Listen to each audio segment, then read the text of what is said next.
All right, honest to God question. Was the NFL drunk when they made the Week 17 schedule? Because this makes no sense whatsoever.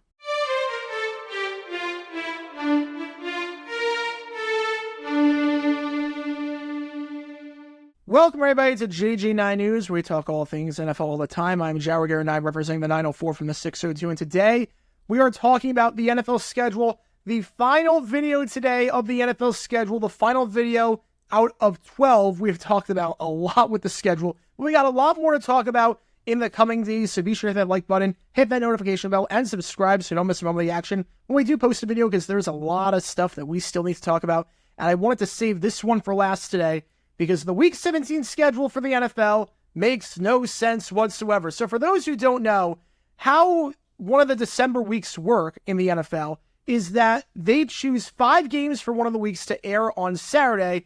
3 of them will stay there and be on NFL Network, and 2 of them will move over to Sunday and just take over a 1 o'clock or a 4:05 or even a 4:25 time slot. Although I don't think it's going to be a 4:25. I think it could be 4:05 because Cowboys-Eagles is probably going to be shown across the entire country as the sole game in that 4:25 window.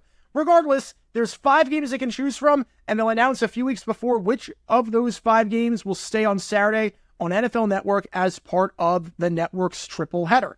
They usually do this in Week 15. They're not doing it in Week 15 this year because the college football playoff is taking place that week, so they don't want to compete with that. Week 17, they're going to do the triple header instead. They're still showing games in Week 15 on Saturday, but it's only 2 of them, and they're on over-the-air television, so better chance of getting good ratings versus if you put them behind NFL Network on cable. But the 5 games that they can choose from are absolutely terrible. I don't know what the NFL was thinking when they decided these were the 5 games to choose from to show on their network and to show in front of a national television audience. I think they just threw darts at a board and decided these are the 5 we're going with, because it makes no sense. The 5 games to choose from, get ready for these absolute barn burners on paper. Broncos against the Bengals, Cardinals against the Rams, Chargers against the Patriots, Colts against the Giants, Falcons against the Commanders. Of those 5 games, 3 of them will be shown in front of a national television audience on NFL Network, because those 5 games scream ratings juggernauts. So those 5 games scream super competitive in the penultimate week of the season. Makes no sense to me whatsoever why on earth these of all games are the games that they're airing on NFL Network, that 3 of them are going to be in front of a national audience. Of those 10 teams, you have 1 playoff team from last year. That's it. That's the Los Angeles Rams. You have 0, count them, 0 division winners. You have 3 teams with a winning record from last year. That is it.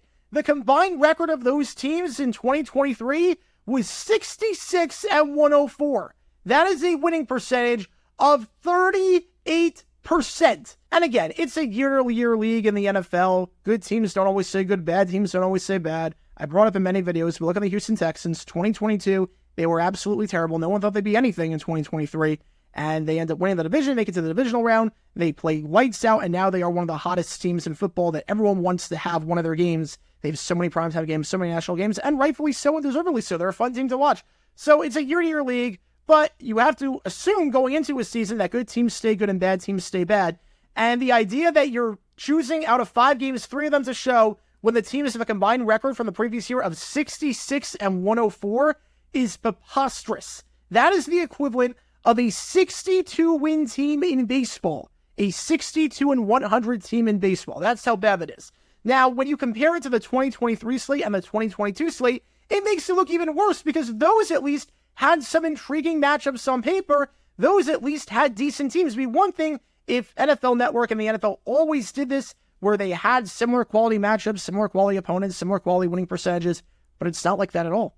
It's not like that at all. They usually have at least 1 game featuring 2 teams with winning records, at least 1 game that should be a surefire thing and should be an attractive matchup, and the records even out to about 500 of the 10 games they have. Look at 2023. The 5 games they had available at their disposal to choose from were the Falcons against the Panthers, the Vikings against the Bengals, the Bears against the Browns, the Broncos against the Lions, and the Steelers against the Colts. That's 2 playoff teams that made it in 2022. That's double what we got right now with 1 playoff team with the Rams. You had 4 teams with winning records of those 10 compared to 3 this slate. And the combined record of those teams was 76, 92, and 1 in 2022. So a 45.3% winning percentage. Obviously, still not great, but that's the equivalent of about a 73 win team in baseball. A bad team, but not a historically bad team. Not one of the bottom 3 teams in baseball, essentially. 2024, not so much. Not so much. And in 2022, it gets even worse, because in 2022, the slate they had for the 5 available games to choose from at their disposal: Dolphins-Bills, a game featuring 2 teams with winning records, much like Vikings-Bengals was supposed to be in 2023, as the Vikings and Bengals both won their respective divisions the previous year. Dolphins-Bills, Ravens-Browns, so 2 division games, Colts-Vikings, Falcons-Saints, that's 3 division games, and Giants-Commanders, that's 4 division games. So the odds are pretty high that that game is going to mean something in some capacity for a division hunt. You have 4 teams with winning records the previous year, just like in 2023 when you had 4 teams with winning records the previous year.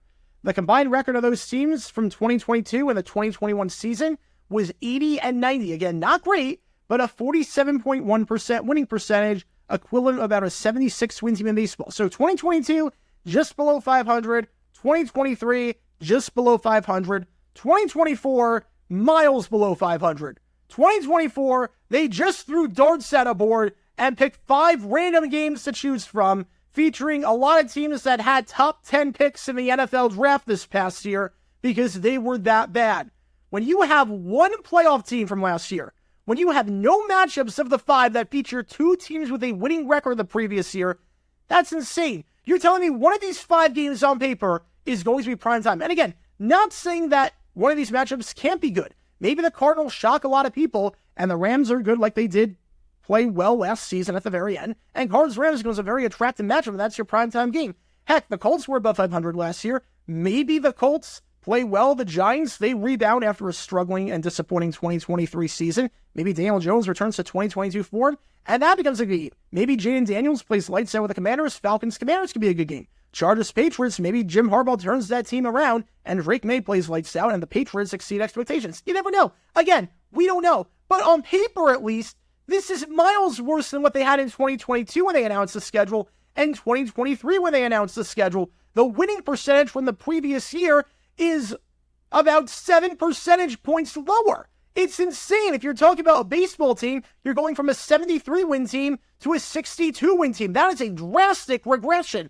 I don't know why the NFL did this. Again, I know Week 17, it's a bit tough to do it like this because Week 15, you have more games to choose from because you only have a Thursday night game and a Monday night game, versus this year you have Thursday night, Monday night, and you have the 2 Christmas games, so you were already pretty thin in terms of what was available at your disposal.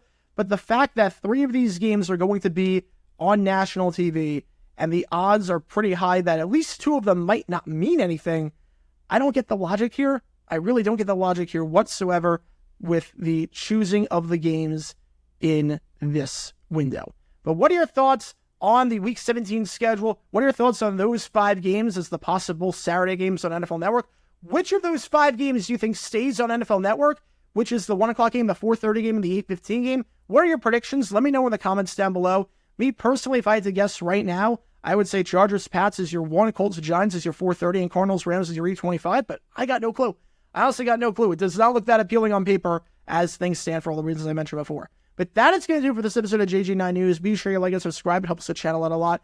And be sure to check out my main channel, Jaguar9, where we talk all things NFL history all the time. And on top of that, be sure to stay tuned to the JG9 News because we got a lot more schedule content and NFL content coming out in the next 3 days on the channel. This is the place to be 100%. Until next time, this is Jaguar9 signing off. And as always, go Jags.